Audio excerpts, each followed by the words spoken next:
Unang-una, dili matukib o dili matugkad nga mga pagpasalamat ngadto kang Mayor Rolando Clarix Oy, sa iyahang mga department heads, sa iyahang mga staff nga nagtinabangay para mamahimo nga ma-realize lang kini nga klase nga programa dinhi sa Barangay Baikingon. Siyempre, isip punong barangay, nakita nako ang banagway sa tanang mga Baikingonanon nga malipayon, mo og ang bugti sa moa magpapaningkamot nga mga public official nga ang katawhan maserbisyuhan.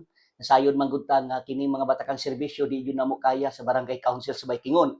Busan hinahanglan kami sa mga papanabang so sama kang mayor nga ang tanan nga mga programa nga gikinahanglan sa katawhan nga naa karon sa atong dakbayan ginaalsa na niya padulong sa Baikingon.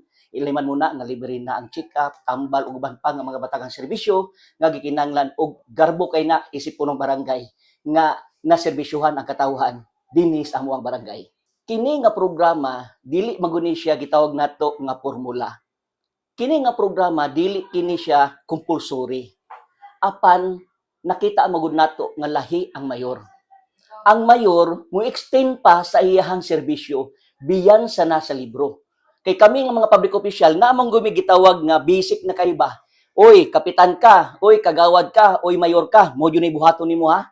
Pero kang Mayor Rolando Clarix Oy, lahi ang iha, biyan. Buto sabot, bisag wa na makalatid sa among libro sa pagpangalagad, iha pa nang ginapasubrahan. Ug usa nini ang gitawag nato nga kasalan nga kundiin wa siya mokuha bisag piso sa panudlanan sa gobyerno kundi personal kini nga budget sa ihang pamilya, sa ilahang negosyo nga ihang ginagahinan para alagaran ang mga managparis nga dekada na nagkuyog-kuyog nga way papel nga gigunitan ug karon mamahimo nga makapapil tungod sa programa nga ginadalit ni Mayor Rolando Clarix Oy nga kundiin libre tanan, libre ang pagpakasal, libre ang mga dokumento ug labaw sa tanan libre ang ibutang sa lamesa. Sa na-final 17 ka mga couple ang nagakuyog. So mo katoy na final kaganina o nalipay kita nga katong 17 ka buok nga nagkuyog o naay mga pipila na ka mga tuig nagkuyog og dito pa nila na pil nga unsa di bation sa diha nga makasal na. Mayor, million full of thank you nga na kanimo og God bless. Ginoo na po'y bahala nga mohatag kanimo og dugang grasya, dugang kinabuhi para daghan pa ang imong maserbisyuhan nga mga katawhan dinhi sa Cagayan City.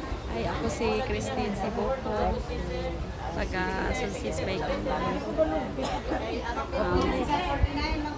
Kung ka-istorya niyo, ipahigayon karon nga programa diri sa among barangay nga ako kami pasalamat sa among mayor nga karon sa among barangay ipahigayon kay kaning mga kaning sama ni bang laboratory na amor dili nami makaadto hospital kapliti pa minanagit sa among barangay din dito pagyud unang pasalamat mi sa among mayor na inanagit siya ka maayo sa among kapitan.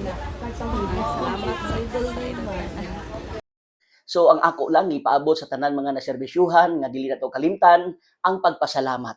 Ngano man tungod kay ang pagpasalamat sa tao nga nagtabang dako na kinag kalipay sa mga tao nga matinabangon. Mao yun ay bugti. Thank you, sir. Thank you, mayor.